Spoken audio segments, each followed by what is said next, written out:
평일 주간, 그러니까 근무 시간 내에서만 이거 eSIM으로 옮길 수가 있고요. 그 이외의 시간대는 옮길 수가 없습니다.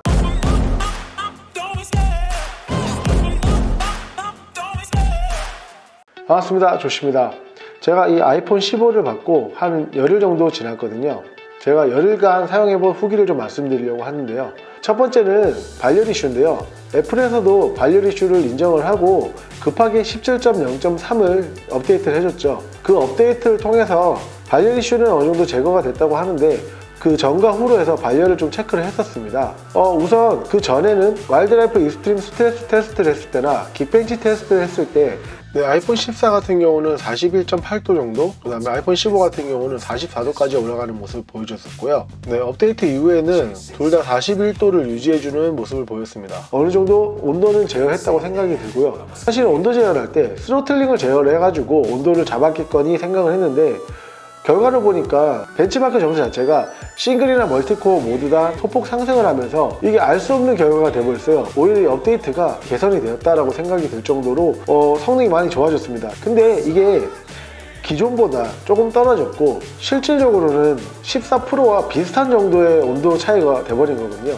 그렇기 때문에 이제서야 온도는 기존과 비슷한 정도로 떨어진 걸 뿐이지 시원해진 건 아닙니다. 정말 핸드폰이 뜨겁긴 뜨겁습니다. 근데 기존보다는 덜 뜨겁다는 느낌이 들어요.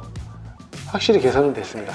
그 다음은 배터리 테스트인데요. 제가 배터리 테스트를 어떻게 해볼까 라고 고민을 해보다가 평상시 생활하면서 느끼시는 부분들이 많으실 것 같아가지고 일주일 동안 똑같이 9시 되면은 배터리를 완충을 하고 난 다음에 사용을 해봤습니다. 하루 평균 약 한 40통에서 50통 정도의 전화를 받고요. 유튜브 신청 잠깐, 인스타 잠깐, 주식창도 좀 보고요. 특히 카카오톡도 좀 많이 했고요. 그렇게 사용을 했을 때 14 프로 같은 경우는 한 7시 정도 되면은 충전 안 하면 어떡하지? 라고 고민이 될 정도였습니다. 근데 실제로 15 프로 같은 경우는 한 9시, 10시까지 집에 가서도 충전을 안 해도 30%까지 버티는 그런 모습을 보여줬고요. 정말 하드하게 쓰지 않는 이상 하루는 버텨주는 느낌이 들었습니다.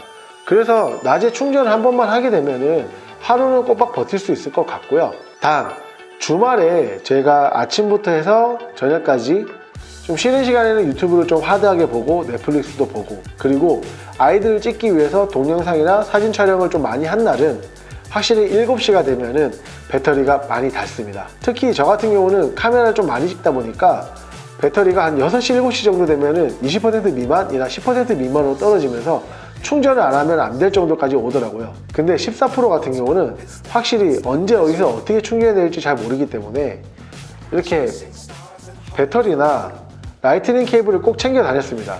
근데 15 프로 같은 경우는 C타입으로 바뀌었잖아요.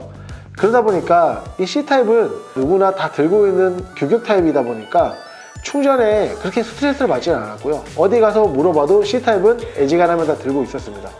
그렇기 때문에 거기서 오는 스트레스가 확실히 많이 줄었어요. C타입이 오히려 더 큰 신의 한 수라고 생각합니다.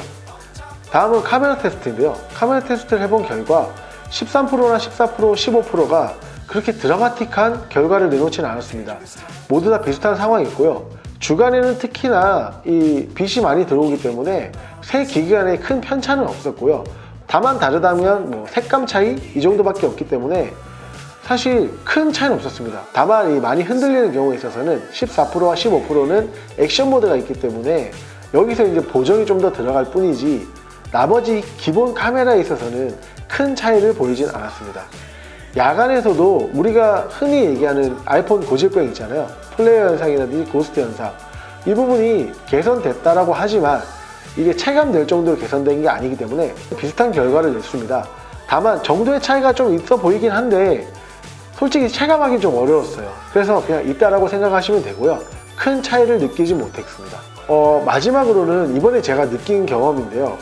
사실 다른 분들이 국내에서 겪을 일은 아직은 없다고 생각이 듭니다. 근데 앞으로 이 eSIM이 많이 적용이 될 거기 때문에 많이 느끼실 것 같아요. 이거는 아이폰 문제는 아니고요. 이 통신사 문제인 것 같습니다.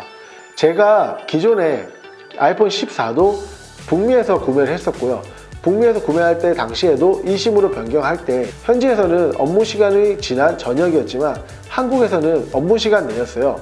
그러다 보니까 북미에서 eSIM 변경할 당시에서는 사실 시간의 제약 없이 문제없이 잘 넘어갔습니다. 근데 이번에 제가 휴일에 아이폰 14에서 15로 넘기다 보니까 얘가 안 넘어가는 거예요. 알아보니까 평일 주간, 그러니까 근무 시간 내에서만 이거 20으로 옮길 수가 있고요.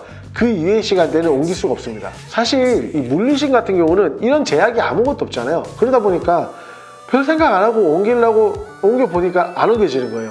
근무 시간 내에만 가능하다고 이렇게 돼 있습니다. 이건 문제가 될 것 같아요. 많이 불편하실 것 같습니다. 이 부분 꼭 참조하시고 20으로 변경하시기 바라겠습니다. 전반적으로 이 사용 후기를 좀 총평해서 말씀드릴게요.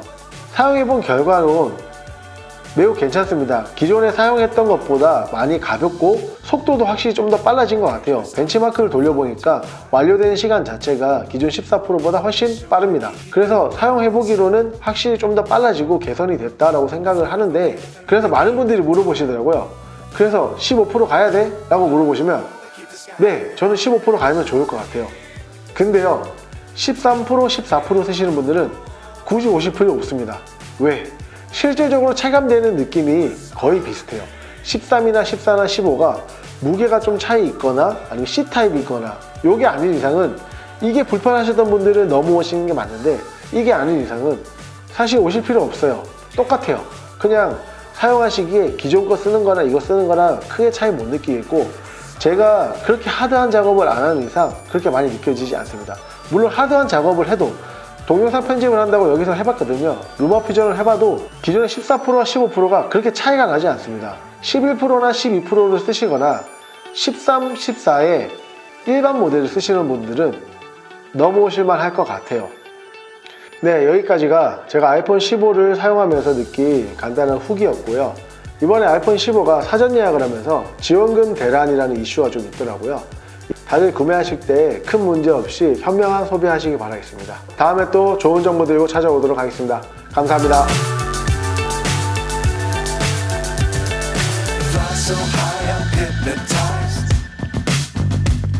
What's up is down, what's left is right. Chasing stars and holding you. I can't see the end, but we'll see it through.